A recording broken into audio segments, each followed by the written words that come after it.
Potekal je še tretji letošnji večni derbi med Mariborom in Olimpijo, tokrat v Ljudskem vrtu, kjer je Olimpija letos že zmagala z visokih 0:3. Prednost Olimpije je bila 6 točk in tokrat je tekmo nekoliko bolje začel domači Maribor. Najprej dobra obramba Vidmarja, ki je žogo v zadnjem trenutku snel z glave defendija in rešil priložnost vijoličastih. Po podaji Zajca je potem do priložnosti prišel Eleke, ki je bil sam pred vrati, ampak težka pozicija za Nigerijce v napadu Olimpije, tokrat je meril visoko čez gol. Po dobre pol ure igre priložnost za Maribor, streljal je Kapha, ampak direktno v naročje vratarja Olimpije. Naslednja akcija pa je bila res najlepša v tem prvem delu. Lepa priložnost, Tavares je prišel do žoge, našel Novakoviča, ki je bil sam pred golom, a tokrat je zgrešil vrata Olimpije in ostalo je pri začetnem rezultatu. Kakšna priložnost za Novakoviča na njegovem prvem nastopu v mariborskem dresu. V zadnji minuti prvega polčasa pa še kombinacija domačih in tokrat je bil pred vrati spretnejši Vidmar, ki je pravočasno izbil žogo in rešil še zadnjo situacijo prvega polčasa. V drugem delu najprej kombinacija vijoličastih, tokrat je po podaji Ibrahimija Vidmar stekel prazno in Šuler je bil spretnejši, ampak meril je nekoliko previsoko. Kombinacija Ljubljančanov v drugem delu, tokrat je prek Elekeja napadla še Olimpija, ampak meril je čez gol in zapravil priložnost Olimpije. Nov napad Ljubljančanov, tokrat je meril Kronaveter, težak položaj in obramba Handanoviča.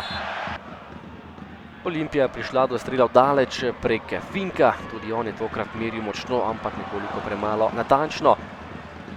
Tudi Maribor je poskušal daleč, tokrat je meril Damjan Bohar, nekaj malega težav je imel Vidmar, ampak žogo na koncu vendarle ujel.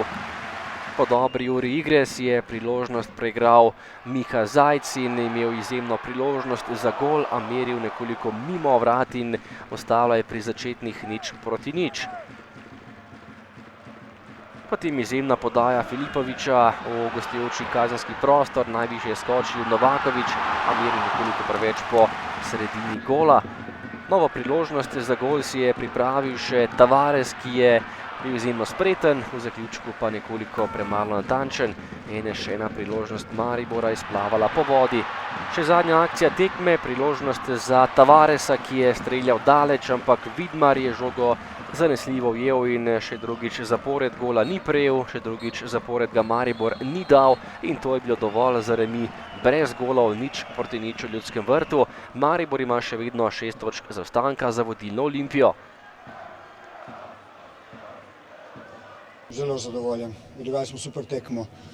Mislim, da je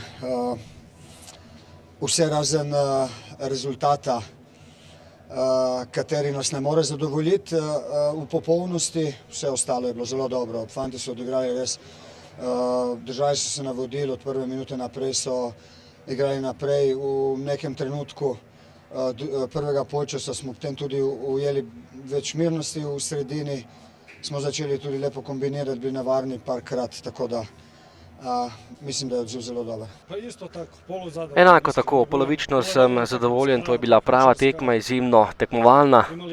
Tudi mi smo imeli svoje velike priložnosti, dvakrat prek Elekeja, enkrat prek Zajca in še neke druge situacije. Tudi Maribor je seveda imel svoje priložnosti, bilo pa je res ogromno prekinitev, še nikoli v svoji karieri jih nisem videl prav toliko. 15 ali 20 prostih udarcev in kar nekaj kotov. No in tukaj je bil Maribor res nevaren, imel pa je še priložnost v prvem delu prek Novakoviča. To je bila precej izenačena tekma, nekaj časa je bil dominanten Maribor, nekaj časa pa tudi mi. Na koncu pa je verjetno v tem momentu najpravičnejši tudi remi.